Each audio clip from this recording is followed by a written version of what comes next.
magandang gabi. Bigla kaming napasugod ngayon sa clinic guys dahil sa ano, parang sakit ng tiyan ni Ashel. Ano pa to simula nung madaling araw, ano? Hanggang ngayon. Pero sa ngayon medyo okay na. Hindi na masyadong masakit daw gaya nung kanina. Hintayin na lang namin yung ng OB kayo ni kung anong finding, kung pauwiin ba kami or sabi kasi ni Mami, nakausap kami kanina, kung hindi daw mawala yung sakit i-admit si Yashel sa hospital mamaya kung hindi pa talaga mawala kasi kailangan ano daw sa hospital para mawala yung sakit. Baka anong mangyari kay baby, huwag naman sana. 28 weeks pa guys. Nasa 28 weeks. Pero okay naman ngayon yung naramdaman ni Yashel. Nakapagpahinga na siya. Okay pa yung nagtambal? Painom ko isa buo. Painom ko isa. Para kung talaga ito, pakalma sa bata. Pinainom daw siya ng gamot kanina. Medyo kumalma na yung baby ngayon.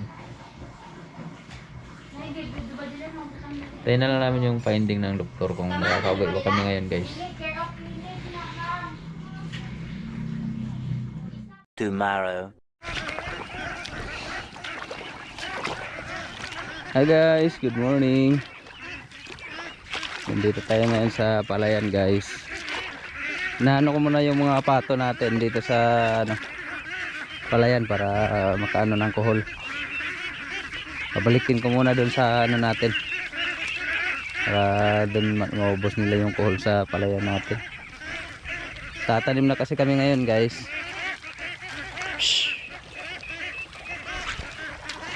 Balik na. Sama ko si Kyle at John Paul at yung kapatid ni Kyle, si Romuel. Kaming apat yung magtatanim ngayon.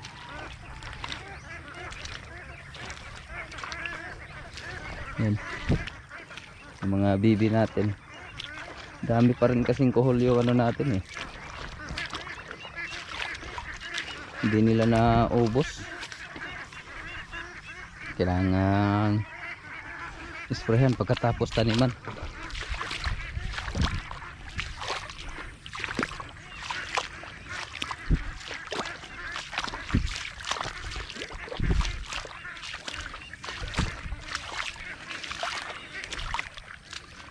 Yan, umpisa na kaming magtanim guys. Gabi na kami nakauwi sa bahay. Nantay pa kasi namin yung ng ubi ni Yashel kung pauwiin ba kami o hindi. Kauwi kami kagabi mga alas 9 na o alas 9 na ba yun.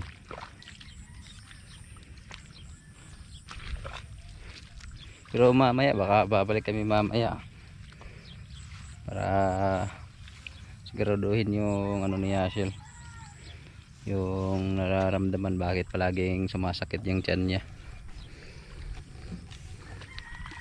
Dito tayo mag-umpisa sa ibabaw guys. Kuangon mo sure natong tagod pa. Auto pa day.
2,000 years later.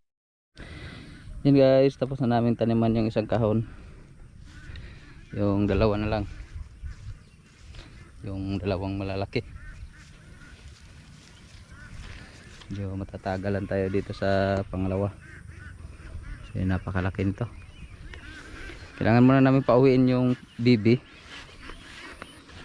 Hindi sagabal sa pagtanim natin. Makapag-apakan nila yung palay natin guys.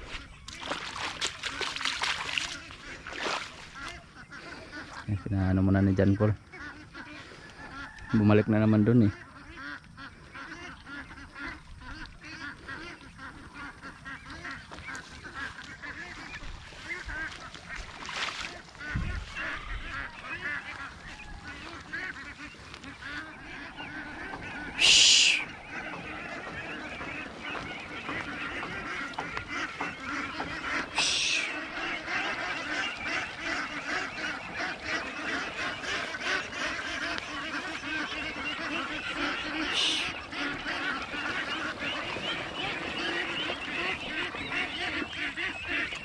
Kasakagos ah.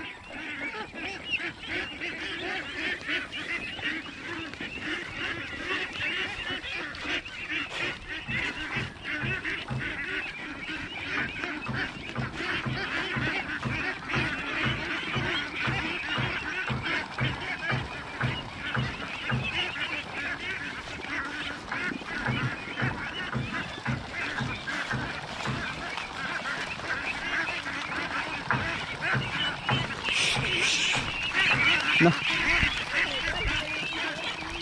Alis babaw, tangi baw, pada ka na babaw. Nah, tak na dapaw.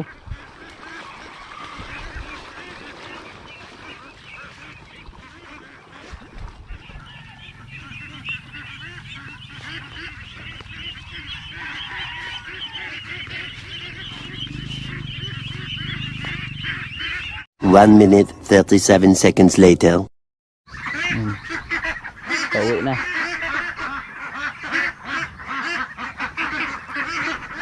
Yung mga manok ni Kuya Carmelo dito guys. Pwede na natin adobohin to ah. Lalaki na. Ayan. Isang buwan pa yata to o isang buwan na ba to?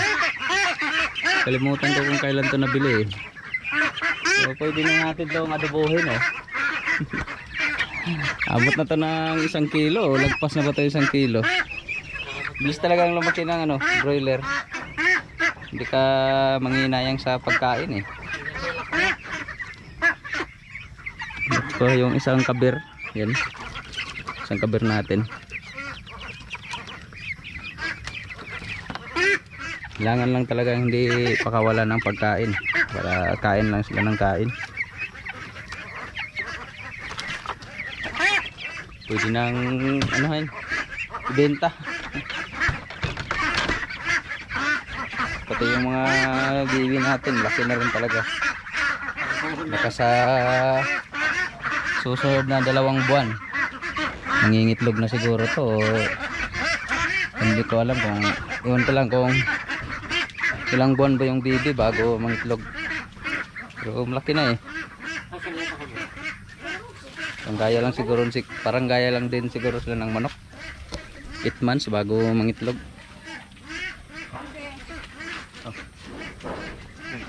Masa sa ta? Anong hus beda der? Masa ta. Meanwhile, Yan guys, dito muna tayo sa Kayo Alan. Tulungan muna natin dito para pag matapos to, yung sa atin naman yung natin pagtulungan. Ganda kasi magtanim pag marami eh. Yung mapadali yung trabaho natin. Ito na lang yung kulang. Ito na lang yung tataniman. Kuros man basig di makitaan. Ma'am, galing mo pala dyan ah. Hindi ko alam ah. Oo. Murag ka tong naikuan. So to, tong X og 0 ba?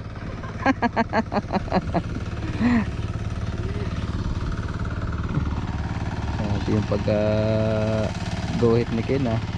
Kwadrado talaga. Dagan pa magtubig na terapita oh. Ang tadi kay Kita. di bakante ng nanisok. Tapos na yung isang kahon. Dalawa na pala yung natapos kaninang umaga. Yan, pinagtulungan nila ni Kyle, nila ni Chad Paul. Ano pa ako sa manok eh, para sa tanghalian natin. Yan, pinaluto ko na lang kay Marimar. Nilinisan ko muna.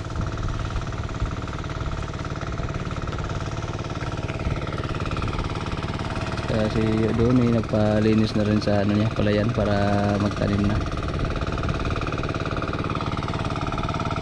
Muna natin dito kasi marami pang tubig yung ano natin doon, yung isang kahon.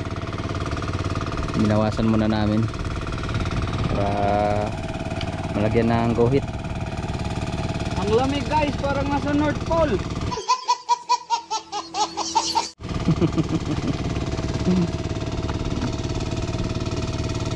Tirik na tirik yung araw eh. Yan. Pero mas okay na rin kaysa umulan. Ano eh, makakainin yung mga punla natin pag maraming tubig. Ngita magsilong.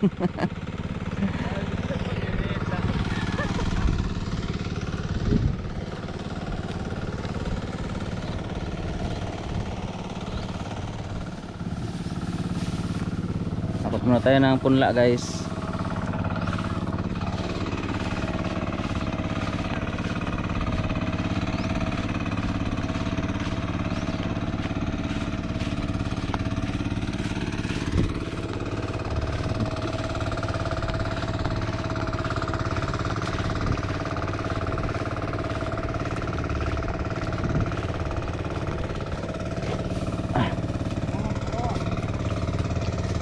Okay, paong ko doon dito kita pag guys. O sige, Pau.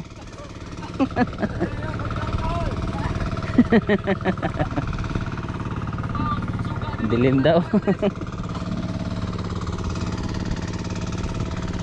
Gulod ganito pa ba?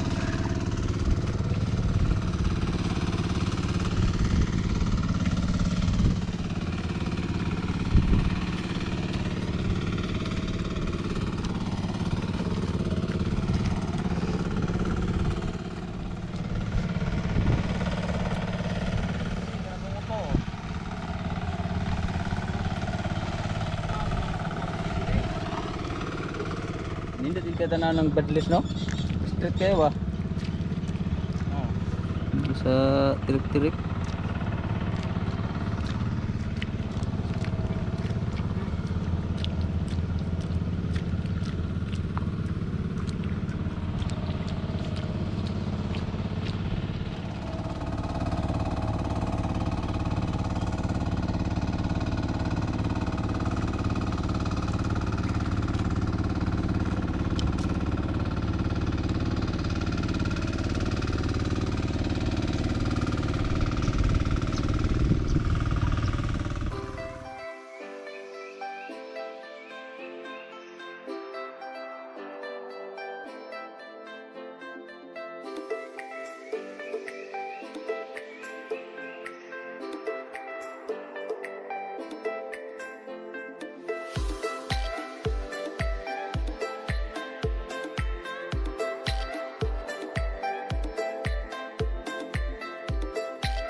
Yan guys, lipat na kami dito sa ano, sa palayan natin. Tapos na yung kay Alan.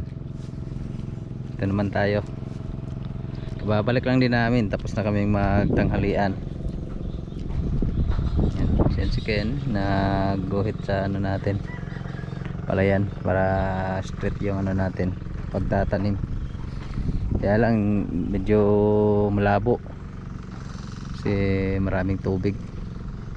Hindi kasi siya maka ano dito papunta kayo Rodi, kasi level lang talaga yung ano, yung kahon.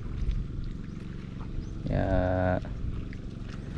kailangan isprehan to pagkatapos ng pagtanim. Kasi yung kuhol nandyan lang yun sa tubig. Kailangan talaga yung anuhan, yung bawasan ng tubig para yung kuhol di makagapang. Dito medyo okay dito kasi konti lang yung tubig. Anuhan ko na lang to, kanalan ko yung ano dito para mawala ng tubig yung dito banda. Ilalabas yung kuhol pagkatapos pag ano magtanim. Kakainin yung palay natin. Kutin ko muna siguro yung punla doon sa ano kay Alan na palayan. Ilagay natin dito.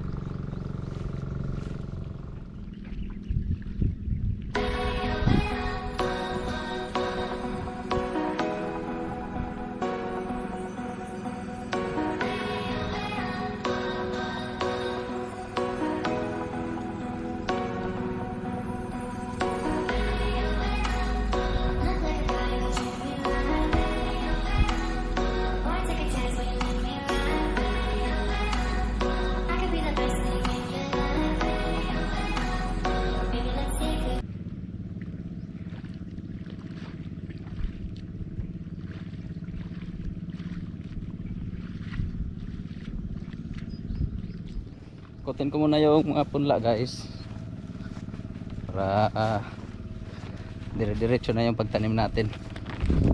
Ano lang yung maghahakot doon. Yung kay Rico tapos na rin pala ang linisan kahapon. Yan. Pati yung kay Yonato.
A few inches later.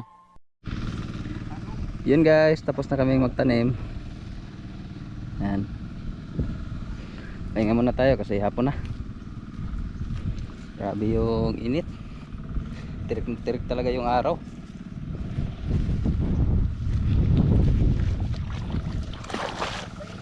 Ha? Stress 20? Na palang mag squatro. Kita muna siguro kami ng lungsod guys. Bili pa ako ng pang spray para doon sa natin palayan. Para sa kuhol. May tubig kasi yung huling tanaman namin. Kaya maubos lang din yun ng kuhol. Kailangan ang sprayhan yun mamaya o bukas. Ganda sana mamaya kumakawi ng maaga.